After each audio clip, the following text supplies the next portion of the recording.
সুপ্রভাত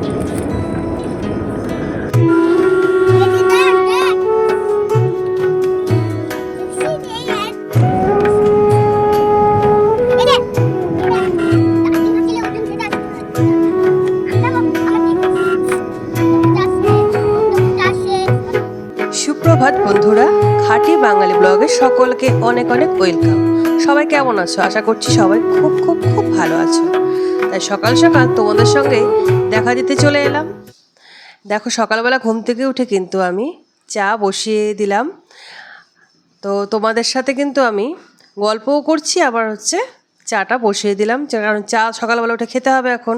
তো সকালবেলার আমাদের টিফিনটা হচ্ছে চা আর বিস্কিটই বেশিরভাগই হয়, সাথে একটু মুড়ি। এটাই কিন্তু আমাদের বেশিরভাগ সকাল খাবার, মানে সকালের টিফিনটা। তো এখন তাই চা বসিয়ে দিয়েছি। এখন আমি কিন্তু যে চায়ের মধ্যে কিন্তু চিনি একদম দিয়ে মানে ফুটিয়ে খাই না, কিন্তু চিনি আমি মানে গুলিয়ে নিই অল্প করে। তো আদা দিয়ে একটু চা বসিয়ে দিলাম। সকাল সকাল একটু আদা দিয়ে চা খেতে বেশ সুন্দর। আর এখানে হালকা বেশ সুন্দর বৃষ্টি হচ্ছে, সাথে মানে সুন্দর হাওয়া, কোনো সময় গুড়ি গুড়ি বৃষ্টি, কোনো সময় জোরে বৃষ্টি, মানে একটা সুন্দর ওয়েদার, মানে হঠাৎ করেই দুদিনের মধ্যে হলো। তো এত ভালো লাগছে কি বলবো আর। তো এই জন্য একটু আদা দিয়ে, তাও গোলমরিচ ছিল না, গোলমরিচ নেই, ভাবলাম যে একটু গোলমরিচে থেতো করে দিই, বেশ সুন্দর ঝাঁঝ ঝাঁঝ লাগবে, খেতেও খুব ভালো লাগে কিন্তু সকালবেলাতে এই সব মানে আদা গোলমরিচ দিয়ে খেতে। অনেকে আবার তেজপাতা দিয়ে খায়, আমার আবার তেজপাতাটা একদম ভালো লাগে না, তেজপাতার গন্ধটা অন্ততপক্ষে চায়ের মধ্যে। তো যাই হোক, চা হয়ে গেল। এখন আমি চা আর দুটো বিস্কুট নিয়ে বসে যাই। তারপরে দেখো, আমি কিন্তু আজকে কিন্তু দুপুরের মেনুটা খুব সুন্দর, কিন্তু সেরকম কিছুই নেই।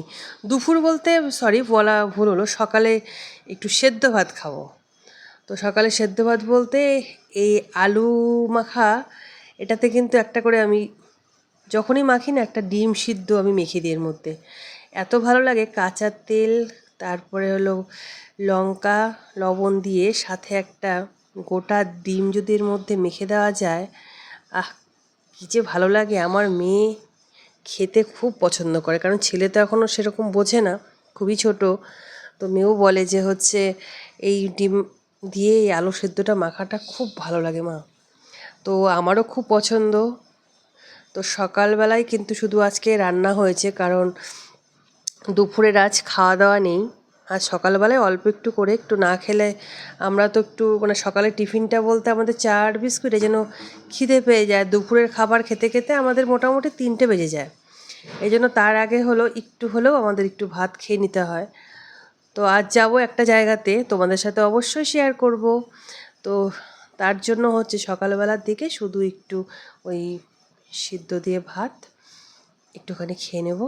তো তার জন্য মাখা চলছে। এই মাখাটা আমার মা মাখতো, বিয়ের আগে খুব মাখতো। তো বিয়ের পরেও মাখা হয়, কিন্তু পরিমাণ অনেকটাই কম। তো সাথে একটা মাছ ভাজা নিয়ে নিয়েছি আর ভাত।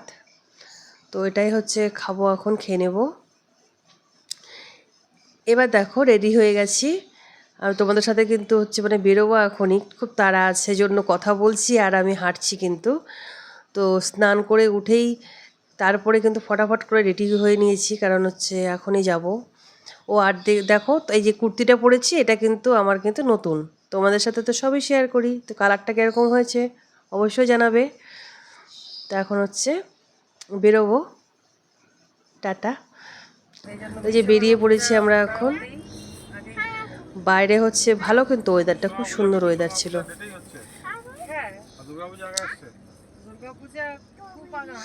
আর গল্প তোমার দাদা বলছে বিশ্বকর্মা পুজোর প্যান্ডেল, দুর্গা পুজোর প্যান্ডেল সব একসাথেই হচ্ছে। তাই বলছে যে পুজোটা কি এক আগা পিছে কোনোভাবে হচ্ছে, মানে বিশ্বকর্মা পুজোর পরেই কি দুর্গা পুজো হচ্ছে। তা আমি বললাম যে না না, খুব বেশি দিনও নয়, হচ্ছে। গতবার যেমন দুর্গা পুজো একদম শেষের দিকে হয়েছে, এবার একটু প্রথম দিকে। তারপরে তোমার দাদা একটা আবার আইসক্রিম 3টে কিনেছে, নিজে খেলো না, আমার জন্য একটা, ছেলে মেয়ের জন্য একটা কিনে। তো আইসক্রিম খেতে খেতে যাচ্ছে। তোমার দাদাকে আবার বলছিও যে, কারণ বাচ্চা এখন আইসক্রিমই গাড়ির মধ্যে খাচ্ছে, কি অত্যাচার বলো তো, গায়ে ফেলছে, জামাতে ফেলছে, খাওয়াতেও দেবে না, মানে ওরকম। তো আমি একটু আইসক্রিম খেয়ে নিই। এখন এনেই ফেলেছে, তাই একটু আইসক্রিমও খাচ্ছি। আর কিন্তু আমরা এখন বেরিয়ে পড়েছি যেখানে যাচ্ছি সেখানে। তো কোথায় যাচ্ছি তোমাদেরকে অবশ্যই তো আমি দেখাচ্ছি, অবশ্যই দেখাবো, কারণ তোমরা আমার এখন হচ্ছে পরিবারের লোক।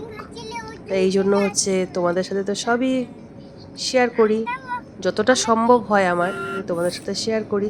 তোমরা দেখতে থাকো, আশা করছি তোমাদের ভালো লাগবে। আর যদি ভালো লেগে থাকে একটা লাইক, একটা কমেন্ট করে দিও, একটু সাবস্ক্রাইব করে দিও। তো এখন যাচ্ছি, দেখো আবার আমরা কিন্তু যেখানে যাচ্ছি চলেই যাচ্ছি। তো এবার যেখানে আমরা যাব কিছুতেই আমরা সেই জায়গাটা, মানে জায়গা বলতে যে আমরা যেটা খুঁজছি, তো সেটা আমরা খুঁজে পাচ্ছি না। তারপরে একজনকে আবার ফোন করলাম যে ওটা কোথায়, তো সে বলে দিল। তা সত্ত্বেও মানে সে আবার নামটা ভুলে গেছে। তো দেখো এই দেখো আমরা বেশি দূর চলে আসা, আবার টার্নিং ঘুরে আবার আমরা কিন্তু সেই জায়গাতেই যাচ্ছি। তো যাই হোক, আমাদেরকে তোমাদের দাদাভাই বলছে মেয়েকে আমাকে তোমরা দু সাইডটা লক্ষ্য করো, তাহলে কিন্তু আমি গাড়ি চালাচ্ছি যেহেতু, তো ড্রাইভ করলে তো তাকানো যায় না এদিক ওদিক দিয়ে, তো তুমি আর মেয়ে কিন্তু লক্ষ্য করো। তো ওই জন্যই হচ্ছে আমরা কিন্তু দেখো চলেই যাচ্ছি। বেরিয়েছি কিন্তু অনেকটাই সময়, মানে এতক্ষণ টাইম লাগার কথা না। আমরা যেখানে মানে আধ ঘন্টার মধ্যে পৌঁছে যাব, সেখানে মোটামুটি 1.5 ঘন্টার মতো লেগে গেছে আমাদের।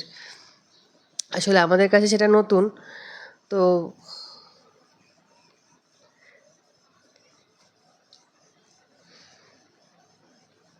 দেখো রাস্তাটা কি সুন্দর, ধানের জমি, ধান লাগিয়েছে, কি সুন্দর না? তা আমরা কিন্তু অবশেষে চলে আসছি, আমরা কিন্তু একটা হোটেলে এলাম। তো এই হোটেলটা 1 বছর ধরে মানে হয়েছে, খুব সুন্দর বলে সবাই বলছে। তো আমাদের কাছে এটা নতুন, তাই আমরা আজ এলাম। এরপরের ভিডিওতে তোমাদের সাথে শেয়ার করব হোটেলটা কীরকম বা খাবার দাবার কীরকম ছিল, অবশ্যই তোমাদের সাথে শেয়ার করব। আজ ভিডিও এই পর্যন্তই, বাকিটা এর পরের দিন ব্লগে দিব আমি। তো আজ দিলে পরে বেশি বড় হয়ে যাবে, তোমাদেরও ধৈর্য হবে না। তো আজ এই পর্যন্তই থাক, বাকিটা এর পরের দিন দেবো।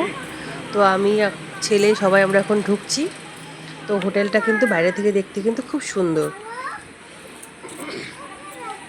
এই হোটেলটাকে কিন্তু আমরা খোঁজাখুঁজি করছিলাম, আমাদের কাছে নতুন এটা। তো এই হোটেলটাকে তারপরে যখন পেলাম, তারপরে এলাম আমরা, এই জন্য আমাদের অনেকটাই সময় লেগে গেছে।